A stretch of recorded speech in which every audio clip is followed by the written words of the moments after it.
Hello दोस्तों, कैसे हैं आप सभी। आज आपके सामने कुछ क्वेश्चंस हैं जो अच्छे हैं और आपके आने वाले एग्ज़ाम के लिए इम्पोर्टेंट भी हैं। कुछ क्वेश्चंस इसमें से लेटेस्ट पूछे हैं।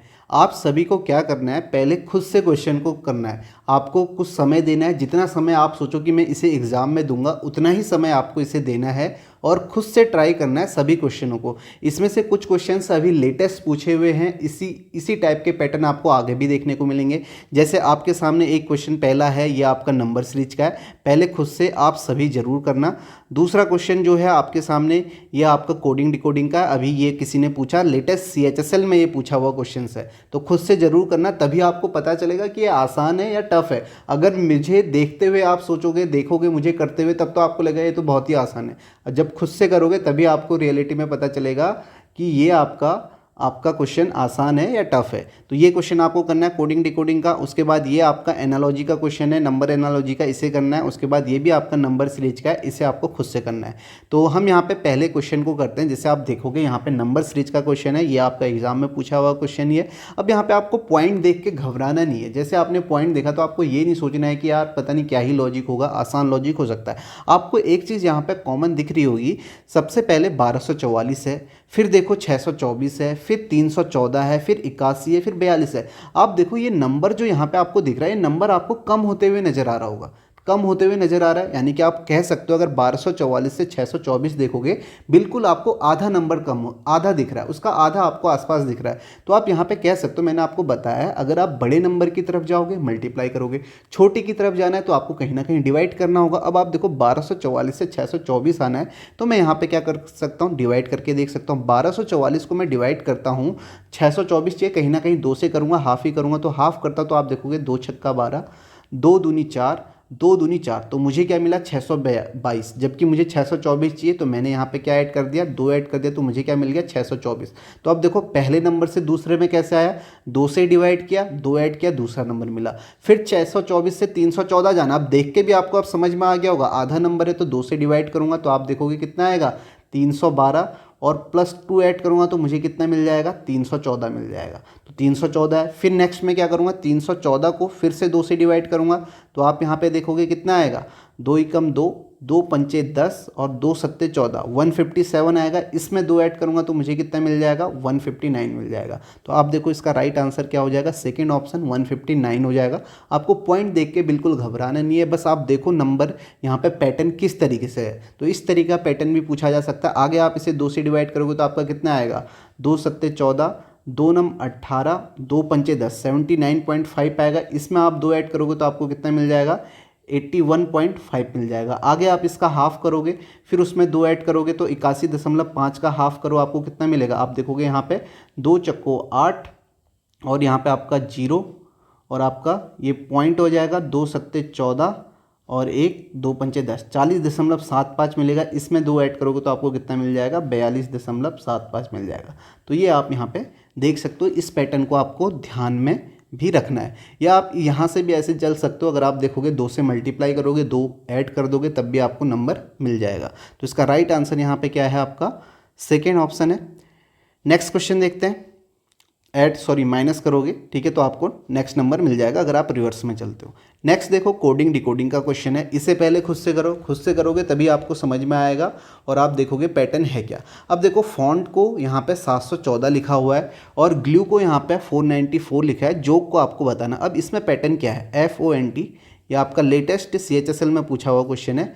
फॉन्ट को 714 लिखा। अब आपको ये तो पता है कि अगर मैं इनकी पोजीशन का सम करता हूँ मुझे 714 नहीं मिलने वाला, 714 नहीं मिलने वाला, क्योंकि बहुत बड़ा नंबर है। अब बड़ा नंबर है तो कहीं ना कहीं मुझे मल्टीप्लाई करना होगा, और मल्टीप्लाई किसको करूँगा, इन जो ये आपके अल्फ़ाबेट है इनके पोजीशन से ही तो कहीं ना कहीं सोचूंगा। तो इस पैटर्न को आपको ध्यान में रखना। अगर आप अभी इस पैटर्न को एक बार कर लोगे और आपको ध्यान में रहेगा तो आप सोच सकते हो कि एग्जाम में हाँ ऐसा पैटर्न भी हो सकता है, जब आपको ये नंबर यहाँ पे बड़ा दिखे 714। तो यहाँ पे आप देखो पैटर्न क्या है, इसका F की पोजीशन 6 है, O की 15 है, N की 14 है और T की 20 है।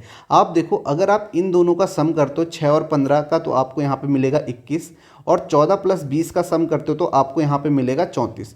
अब इन दोनों को आप आपस में मल्टीप्लाई करते हो तो आप यहाँ पे देखोगे कितना आ जाएगा, 21 चक्को 84, 4 8, 21 तियाँ आपका कितना होगा 63, 63 और 8 आपका कितना हो जाएगा 71, तो 714 इसका आंसर आ जाएगा, यानी कि ये इस तरीके से कोड किया हुआ है। अब देखो ये आपका यहाँ पे पूछा जा सकता है, जैसे यहाँ पे माइनस भी हो सकता है, जैसे मल्टीप्लाई है माइनस भी हो सकता है। तो यहाँ पे आपको पैटर्न क्या है, पहले दो की पोजीशन का सम और बाद वाले दो की पोजीशन का सम किया और इन्हें आपस में मल्टीप्लाई किया, तो आपको क्या मिल गया, 714 मिल गया।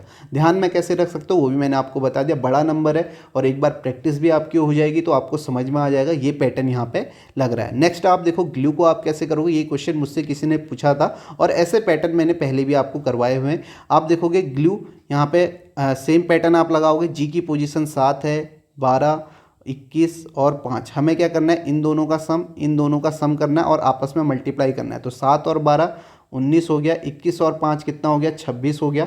इन दोनों को मल्टीप्लाई करना है, तो मल्टीप्लाई करोगे तो कितना होगा, आप देखोगे 4 19 दूनी 38, 38 और आपका 11 कितना हो जाएगा, आपका 49 हो जाएगा, तो 494 आ गया। अब हमें करना है जोक को आप करोगे तो आप देखो JOK 10 15 11 5, ये इनकी पोजीशन है, पहले दो की पोजीशन का सम और बाद वाले दो की पोजीशन का सम को मल्टीप्लाई करना है। तो 10 और 15 कितना हो जाएगा, 10 और 15 आपका 25 होगा और 11 और 5 16 हो जाएगा, 25 और 16 25 छक्का 150, 0 15, 25 से कम 25 और 15 400 आ जाएगा। इसका राइट आंसर आपका क्या आएगा, 400 आएगा, जो कि आपका सेकेंड ऑप्शन है। अब इस पैटर्न को ध्यान में रखना है क्योंकि अभी लेटेस्ट CHSL में ये पूछा गया है, तो आगे ये पैटर्न आ सकता है। प्रैक्टिस का यही फ़ायदा होता है, आपको वहाँ पे एकदम से समझ में भी आ जाएगा कि यहाँ पे ये पैटर्न भी हो सकता है। मैंने बताया जैसे यहाँ पे मल्टीप्लाई है, हो सकता है यहाँ पे माइनस हो, या ये जो पहले दो को हमने प्लस किया तो पहले दो को हो सकता है माइनस करके हम मल्टीप्लाई करें, कभी कभी ऐसा भी आपका हो सकता है। नेक्स्ट क्वेश्चन देखते हैं। नेक्स्ट देखो एनालॉजी का क्वेश्चन है। यहाँ पे आपको क्या करना है, जिस तरीके से 18 और 251 आपस में संबंधित है, सेम जिस तरीके से 23 और 316 आपस में संबंधित हैं, इनके बीच में जो भी आपका पैटर्न है, रिलेशनशिप है, वही पैटर्न आपका यहाँ भी होना चाहिए। अब देखो 18 का 251 है, इसे देखते ही आप ये सोच सकते हो कि मैं 251 के नज़दीक जाता हूँ। 251 के आप नज़दीक जाने की कोशिश करोगे तो आप किससे मल्टीप्लाई कर सकते हो, 18.180 होता है, तो 251 के नज़दीक जाते हो। अगर आप 18 को 13 से मल्टीप्लाई करते हो तो आप देखोगे आपको कितना मिलेगा, 18 × 54 4 5 18 एकम 18, 18 और 5 आपका कितना हो जाएगा, 23 हो जाएगा, 234 मिल जाएगा। अब देखो मुझे तो चाहिए 251 चाहिए, तो यहाँ पे आप देखो मैं 17 ऐड करूँगा तब जाके मुझे 251 मिलेगा। तो इस तरीके से मैं पहुँच सकता हूँ। तो मेरा पैटर्न क्या हो जाएगा, 18 को मैंने, यानी कि जो नंबर है, अगर मैं इसे A/B मानता हूँ तो मेरा पैटर्न क्या हो गया, A को मैंने 13 से मल्टीप्लाई किया और इसमें मैंने 17 ऐड कर दिया, तो मुझे क्या मिल गया, B मिल गया। तो ये आपका एक जनरल पैटर्न हो गया। अब यही पैटर्न इसमें भी है या नहीं, पहले चेक कर लेता हूँ। 23 को मैंने 13 से मल्टीप्लाई किया, तो आप देखोगे 13 × 3 = 39 9 और आपका 3 बचेगा, 13 दूनी 26, 26 और 3 कितना हो जाएगा, 29 हो जाएगा, 299 प्लस 17 ऐड करूँगा तो आप देखोगे 316 आ जाएगा। तो ये आप देखो सेम पैटर्न से आ गया, तो यही पैटर्न मैं यहाँ पे लगा दूंगा। 15 को मैंने 13 से मल्टीप्लाई किया, तो आप देखो कि 15 × 3 = 45 5 4 15 एकम 15 और 4 19 195 आ जाएगा।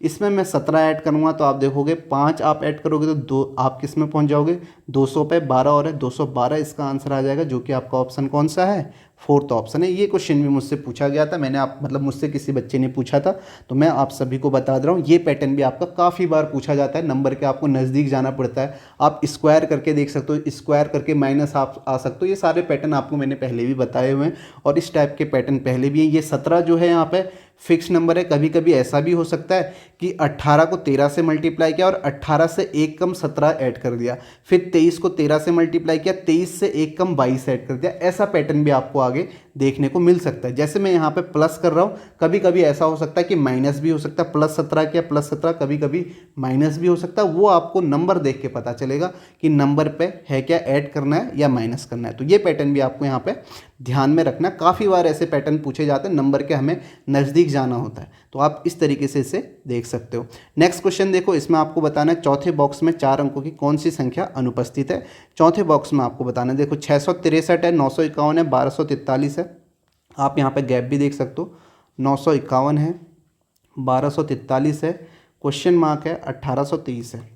अब आप देखो 663 है, तो इसके बीच में आप गैप देखोगे तो 11 में से 3 आपका 8 आएगा और यहाँ पे 14 में से 6 आप देखोगे 8 आएगा।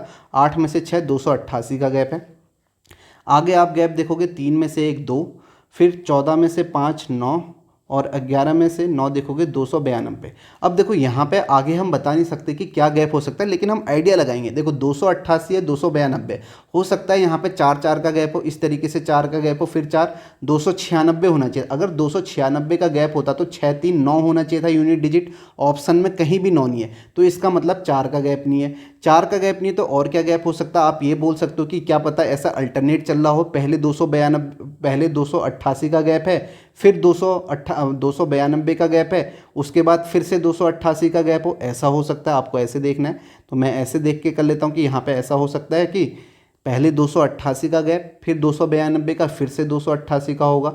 तो आप देखोगे 8 3 11 की 1 हासिल 1, 8 4 12, 1 13 की 3 हासिल 1, और आपका 2 2 4 1 5 और 1 1531 आ गया। ऑप्शन में भी ये राइट आंसर हो जाएगा। आगे आप चेक करोगे फिर 292 का होना चाहिए, तो आप देखोगे 2 1 3 9 3 12 की 2 हासिल 1 5 2 7 1 8 और 1 1823। तो इस तरीके से भी आप इसे देख सकते हो, इसमें आपका सिंपल गैप है। तो ये आपको देखना पड़ता है यहाँ पे क्वेश्चन मार्क के बाद। आप यहाँ पे सोच सकते हो 288 के बाद 292, फिर 296, फिर 300 का हो सकता है, वो ऑप्शन देख के आपको समझ में आएगा। तो ऑप्शन देख के आपको ये वाले गैप निकालने होते हैं, इस तरीके से आप इसे कर सकते हो। एक चीज़ यहाँ पर और भी दिख रहा है, आप देखोगे, हालाँकि ये तो आपका अलग है, ये वाला गैप ही आपको यहाँ पर ध्यान में रखना है, क्योंकि एक चीज़ ये भी दिख रहा है। आप देखो 6 3 9 9 3 12 और 12 3 15 और 15 3 18, ऐसे भी आप देख सकते हो। फिर 6 में से 5 1 कम, 5 में से 4, 5 में से 1 कम 4, 4 में से 1 कम 3, 15 के बाद 3, फिर आपका 3 में से 1 कम 2, फिर लास्ट में है 3 1 3 1 3। ऐसे भी आप देख, लेकिन ये आपका ऐसे पैटर्न होता नहीं है वैसे, लेकिन कभी कभी हो सकता है, रीजनिंग ही है, ऐसे भी आपका दे सकते हैं, लेकिन ये गैप यहाँ पे है, ये आपको ध्यान में रखना है। तो ये क्वेश्चंस आपके देखने में आपको लगे होंगे, खुद से अगर आपने किए होंगे तो कमेंट में बताना कि आपने 4 के 4 क्वेश्चन खुद से कर लिए थे या कितने क्वेश्चन खुद से किए। मैं इसलिए आपसे कह रहा हूँ, अगर आप मुझे अभी करते हुए देख रहे होगे ना, जैसे आपने ये वाला क्वेश्चन भी मैंने किया, लास्ट क्वेश्चन, आपको लगेगा ये तो बड़ा आसान है, सिंपल सा गैप है, लेकिन जब एग्जाम में आता है ना, जब खुद से करते हो तभी आपको पता चलता है कि आपसे हो रहा है या नहीं हो रहा है, या कितने समय में हो रहा है, ये भी आपको जरूर देखना है। ऐसा नहीं कि आपने कहा कि आधे घंटे तक आप एक ही क्वेश्चन कर रहे हो गया, तो ऐसे आपको नहीं देखना। तो इसलिए मैंने आपको शुरुआत में ही बता दिया, पहले खुद से जरूर करके देखना, तभी आपको समझ में आएगा। 4 के 4 क्वेश्चन आपको देखना, और ये पैटर्न आप याद रखना, कोडिंग डिकोडिंग वाला ये पैटर्न ध्यान में जरूर रखना। लेटेस्ट क्वेश्चन पूछा गया, ये क्वेश्चन भी आपका लेटेस्ट ही पूछा गया, मतलब अभी 1-2 साल के अंदर कोई एग्जाम हुआ होगा, उसी में से बच्चों ने मुझसे पूछे होंगे, तो आपको ये ध्यान में जरूर रखने।